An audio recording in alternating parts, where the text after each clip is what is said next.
I'm going to go ahead and say, that's Brian's next book. It comes out in September. I've read it. It's amazing. It's the best exploration of the tension between particularity and universality using Girardian theory that I've ever seen. So anyway, that's my commercial for my friend at the end of the table, is that, and like him, I actually do believe that this is one of the most significant areas that is going to be a challenge to Christian theology and the life of Christian community over the course of the next century. But I'm really giving it to him because he's got some great ideas. I do take that as an invitation for you to say something, but let us know that you feel the problem, because we're struggling and we don't want a quick solution. Speak certainly. You know, I'll tell you where I feel the problem. It's whenever I hear the word Jesus. I think about my next door neighbor where I used to live, who was Jewish, and one day she came out, we were both walking out to our cars, and she said, "Oh, Brian, I got to talk to you." I said, "What's up?" She said, "I was listening to Christian radio again." She said, "Not for inspiration, but for surveillance purposes." She said, "Can you imagine what it feels like for a Jewish mother to hear one of those preachers say, 'We're going to take this country back for Jesus'?" And she had the inflection just right. And you know, to her what that meant, the word Jesus brought back all kinds of history of anti-Semitism. But it also brings back, we want to make it harder to be Jewish in America. We want to make it harder to be Muslim in America. And that word Jesus then becomes a weapon. And what's so ironic about that is you would think that the only people who would portray Jesus that way had never actually read the Gospels. Because what he was all about was constantly crossing those barriers and including the wrong people and affirming the faith of the people who were supposed to be considered unclean. And then he sets things up to get even worse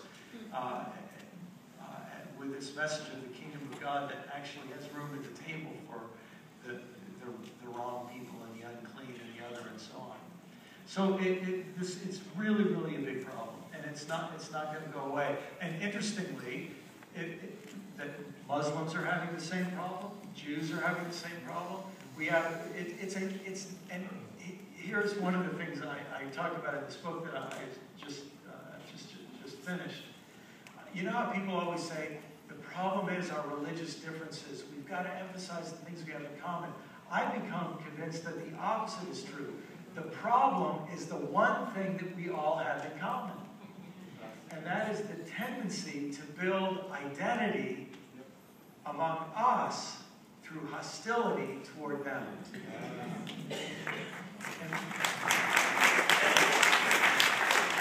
So when you build hostility, when you build strong identity through hostility toward the other, the irony is at that point you have the one thing in common that guarantees violence and hatred and fear.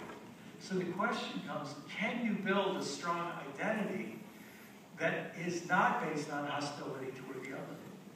And that to me is the million-dollar question. It's what I try to explore in the book. And my personal belief is, what I suggest in this book is that we have 4 challenges to overcome. The first one is historic. I think we as Christians, now if we were Muslim, if we were Jewish, we'd have different dimensions, but as Christians, I think we have to come to terms with the degree to which, even though we aren't all Roman Catholic, we're almost all Roman Christian. And by that I mean that the Roman Empire has instilled its gospel in us as deeply as the gospel of Jesus. And the gospel of the Roman Empire is that the only way to peace is through the domination or elimination of the other. Ironically, for Orthodox Christians who hold the doctrine of the Trinity, the doctrine of the Trinity tells us that in God there is oneness that doesn't eliminate otherness. And there is fatherness that doesn't colonize sonness. And father and sonness that doesn't colonize spiritness, you know. But that in God there is not just oneness, there's one anotherness. So ironically, the doctrine of the Trinity has been used to oppress and marginalize and exclude the other if the doctrine of the Trinity, instead of being argued about, were actually practiced. It would teach us to practice one anotherness with the other. So that's the second issue, is I think we have to learn to hold our old doctrines in new ways. That all of our old doctrines can be held in a Roman and imperial way that makes them dangerous, like a loaded gun, but they also can become, as Diana says in her recent book, which is so beautifully said, that we need to rediscover doctrine in its etymological connection to doctor. It's a healing teaching. And that to me is so powerful. A doctrine can be a hand grenade, or it can be a medicine, you know. And third, I think we have to deal with our some of our liturgical practices, to rediscover our liturgical practices as means of bonding to solidarity with the other, rather than exclusiveness and superiority to the other.